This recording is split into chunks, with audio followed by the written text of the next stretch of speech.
pertain to retail investors like you and me, right? People like us who work hard, take our money, put it into a brokerage account or some kind of an investment account, spend all our intellectual capital, our ideas, and try to do something with it, right? And so that that self-directed investor, and today, over the last couple of years, as you know, that market segment has grown by almost 30%. Yeah. That retail customer was basically being served by these large legacy vertical brokerage firms, Yeah. right? And and they're just being served by large brokerage firms. And I personally felt like they were never giving people the choices that they deserve, particularly people who are more actively engaged. So if you think if you think about people who engage in the market, there are people who have a little bit of money and basically go ahead and trade a little bit, Mhm. right? And there were companies trying to take care of them. The Robin Hoods and all these firms were taking care of them. Now, sometimes their pitch to that audience was not always the right pitch, but still there were companies trying to solve that problem for them. But what I was trying to solve was the fact the guys who are in the market, people who are slightly older, people who are 35, 40 years old or later, basically have put a lot of money and we're just getting, I hate to say this, but getting ripped by the brokerage firms purely for offering them one size fits all solutions and not basically giving them the choices they deserve. And I had seen a few firms basically trying to do that in other segments. I'd seen firms like Stripe were doing that in the merchant payment side, and some firms like Twilio were doing for the telecommunication side, where these firms were taking some extremely legacy, burdensome fabrics in the market and kind of just opening it up for everyone to use without having to deal with regulation and infrastructure.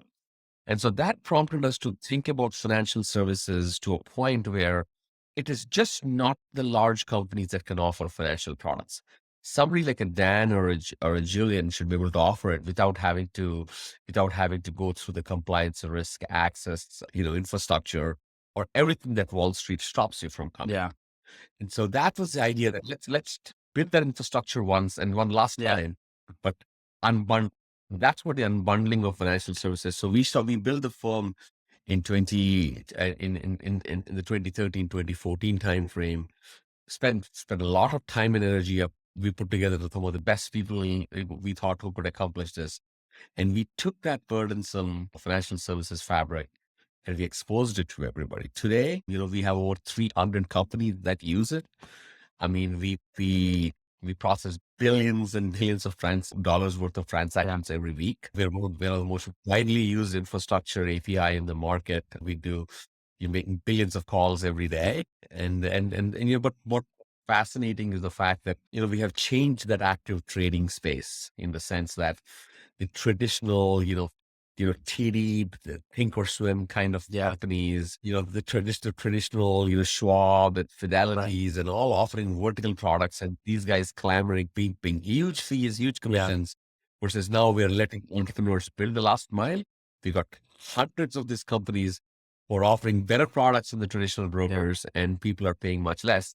And that's the story of Tradier. I love that. And so the companies you're working with, are they offering their internal employees kind of more options? Are they like a Robinhood who's offering a user base accessibility to these? Where does Tradier kind of impact businesses, and how are businesses using Tradier to offer kind of better services, better packages, and more accessibility to different types of, funds and trading options?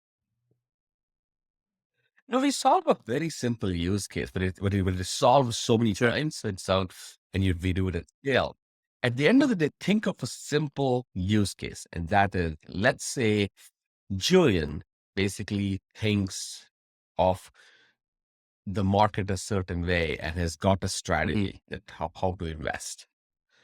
In the past, you could not share that idea. Why? Because in order to share that idea, you needed to basically go ahead and build a training platform and let other people use it.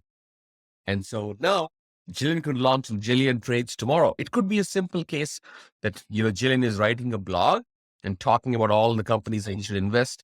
You can click from that blog and trade. It could be Jillian is texting his friends about stock ideas, and you can click on your iPhone and trade. Or it could be Julian is building the most advanced trading platforms, So the whole idea that you take the act of trading and bring it through APIs to where people create those ideas rather than asking all of them to open brokerage accounts and use one app or one legacy front end is what the difference is. So what we have done is we are letting anybody and everybody build platforms that are alternative to the traditional large banks and brokerage. That's the key. We're just letting everyone offer the services and bundle it up in a way that's closer to what customers want versus the one size fits all from the large brokers. I mean, we are giving some of the largest brokerage firms right now a run for their money. Yeah. I mean, that's the heart of it. So a lot of people don't understand that, right? Right. It's very sexy these days to talk about the young millennial investor who's got $50 in his account or $200 in his account and is going after the biggest Wall Street banks. But the reality, Julian, what not when people talk about, is they still add up to less than 10% of the volume. That's it, right? After all the noise that we talk about making the millennial investor is creating, it's doing some amazing things. It's still 10% of the market, maybe 15% on a good day. And so we basically are trying to change the way the active trainers think. And we're trying to get trading into where those ideas are created versus funneling these herds into a traditional brokerage. Yeah, no, it sounds like the speed and accessibility has created such an environment that it is disrupting a lot of the legacy technology. And I've heard this piece, especially within the financial sector of this legacy technology needing disruption. One thing that really fascinated me though is Tradier is also in crypto. And so I would love to hear more about what you've learned about, crypto and how it has what's been the relationship between old financial technology, new crypto technology? What have you learned along the way? What's new? What's different about it? And what's similar? Say, I know right these days, there's what describes the crypto market today is one sentence, and that is, it's not the game, it's the players who have actually hurt that space, right? Crypto is a viable asset. There's tremendous retail demand for crypto. Crypto is not going away. Okay. And we ran a poll recently to 1,000 of our best traders, and almost 700 said they're still active in crypto, right? So, or they would invest more than what they ever did on the crypto stack. So I think so, so what we have taken was a totally different perspective to crypto. We're right now working on a small private beta platform, and we're releasing it late in a few months to the public. But we have taken a very unique approach to crypto. And the three words that describe Tradier are: do the right thing every time, don't offer retail customers deals that we cannot sustain, and lastly, and most importantly, is be transparent, right? And so we come at it, we are still big believers in the crypto stack, but we're coming at it through a very, very mature perspective. And that is offer a platform that the unit economics can sustain forever, follow the regulation, keep it inside the compliance stack, treat it just like it's a security. Let's not experiment like other folks have done. And they all have heard. That's my comment about it's not the game, it's the players that cause the issue more recently. So when we just don't want this, we'll stay in the middle, do the right thing. And lastly, and most importantly, which is absolutely is transparency, in the sense that we are going to keep it simple, be transparent, and most important. So our idea is to basically be a responsible crypto fabric that is distributing crypto through hundreds of platforms. See, when we offer crypto, it's not like one app is offering crypto. It's not like, Robert is offering crypto or some other platform is offering crypto.